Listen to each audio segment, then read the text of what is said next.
పొదుగాల లేచి పెయిలొంచుదామని చాలా మంది జిమ్ములకు పోయి చెమటలు సిందించుకుంటా కండలను కొండల లెక్క తయారు చేసుకోవాలని తిప్పలు పడుతుంటారు కదా. చాలా జిమ్ సెంటర్లలో పిక్కలు పిడికల లెక్క అయ్యేందుకు కండలు కొండల లెక్క అయితాయని బాడీ మొత్తము 6 ప్యాకు 8 ప్యాకులు తయారైతాయని సూదులు మందులు షేకులు తాగుకుంటా వర్కౌట్ చేస్తురట. అయితే ఆ జిమ్ముల్లో ఇచ్చే సూదులు మందులన్నీ కూడా అడ్డమైన డ్రగ్స్ సంబంధం ఉండేటియేనట.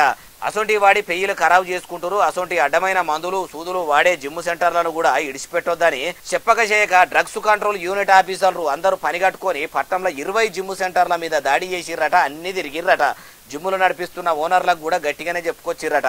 అడ్డమైన సూదులు మందులు వాడినట్టు తెలిసినా ఎవలను ఇడిచిపెట్టము, దుకాణం బంద్ పెట్టించి సర్కారు వారి లాంఛనాలతో ఎదురుకపోయి మిమ్మల్ని జైల్లోనే కూర్చోబెడతామని చెప్పుకొచ్చిర్రట. అయ్యా కండలు పెంచుకొని కొండలు పిప్పి చేయవలసిన పని కూడా లేదు కానీ ఆరోగ్యంగా ఉండేందుకు దినం ఓ గంట సేపు వ్యాయామాలు ఎక్సర్సైజులు చేసుకుంటా వాకింగులు చేస్తే పానాలు కూడా అలక ఉంటాయి, మంచిగా ఉంటాయి.